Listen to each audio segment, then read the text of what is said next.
Salut tout le monde! Alors, j'ai un beau défi ici d'essayer de faire ça en moins de 3 minutes. Vous montrer comment faire pour appliquer la cire claire. Et ici, on a une super petite table de chevet qu'on est en train de faire en création personnalisée pour Madame Gratton. Donc, on a besoin de l'antiquer avec la cire foncée. Je vais vous montrer comment faire, la base. Et puis, si ça vous dit, bien, on a de super beaux ateliers que vous pourriez vous inscrire et enseigner par moi. Donc, voilà, on commence. J'aimerais vous montrer, d'abord et avant tout, la cire claire, c'est la base. On la met partout comme protection avant de faire peu importe le faux fini qu'on veut faire. Et c'est super important d'en mettre un petit peu à la fois sur notre pinceau et faire une petite section à la fois aussi. Donc, je me lance sur la belle couleur Duck Egg Blue. Donc, j'aimerais vous montrer ici qu'on voit quand même la différence entre l'endroit où j'ai appliqué la cire claire versus celle qui n'en a pas encore. Donc, ça peut vous aider à savoir où est-ce que vous êtes rendu. De plus, je tiens mon pinceau comme un crayon, très proche. J'ai un très bon appui pour faire pénétrer la cire dans ma peinture. Parce que c'est ça aussi le but d'appliquer la cire, ça fait la protection. Et une fois que la cire a durci dans la peinture, les deux produits font qu'un ensemble. C'est ce qui fait la durabilité, c'est ce qui fait aussi qu'on a une meilleure facilité d'entretien. Puis c'est pas une cire qu'on applique à tous les ans. Vu qu'elle durcit, c'est bon 5, 7, 8 heures, tout dépendant de l'utilisation que vous en faites par rapport au nettoyage. Voilà. Vous voyez, j'en mets vraiment un petit peu à chaque fois.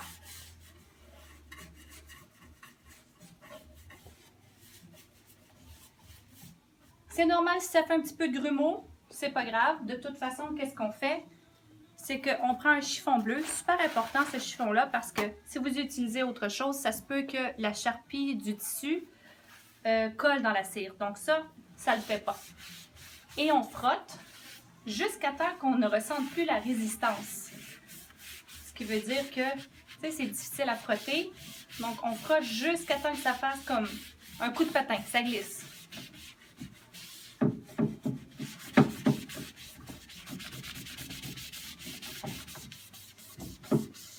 Plus vous frottez, plus vous allez chercher de la luisance. La reluisance, en fait, c'est qu'en frottant, on la fait chauffer et ça crée un effet plus reluisant. Voilà. Maintenant, j'ai ma base de fait. Je peux utiliser la cire foncée avec un autre pinceau parce qu'on ne veut pas hypothéquer nos peaux. C'est très important aussi au niveau du pinceau de l'utiliser un autre. Et on le garde juste pour la couleur qu'on choisit. Alors, encore là,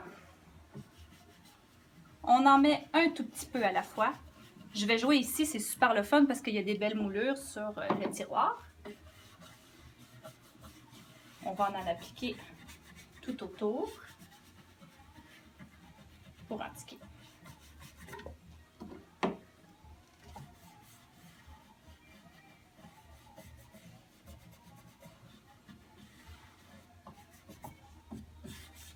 Dessous.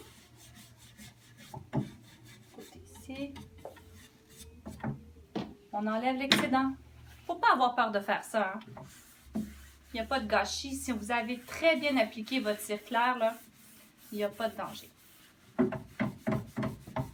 Parce que si vous n'appliquez pas la cire claire et que vous mettez une cire colorée, elle va pénétrer dans votre couleur et à ce moment-là, vous allez la tacher, votre couleur.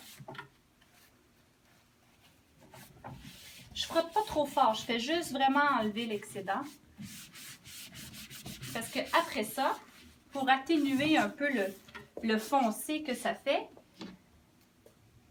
je ne sais pas comment expliquer, mais en fait, c'est qu'on perd un peu la couleur de keg. On va effacer ce que nous avons appliqué en surface avec la cire claire. Toujours un tout petit peu à la fois. Et j'aime beaucoup travailler en rond.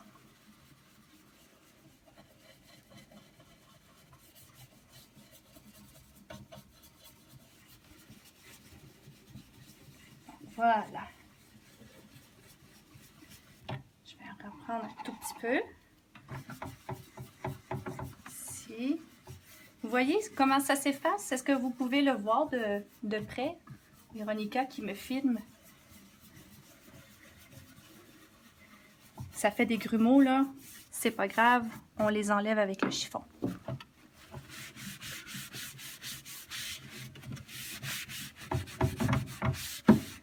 Et voilà. Là, j'aurai la chance de mettre une belle petite poignée.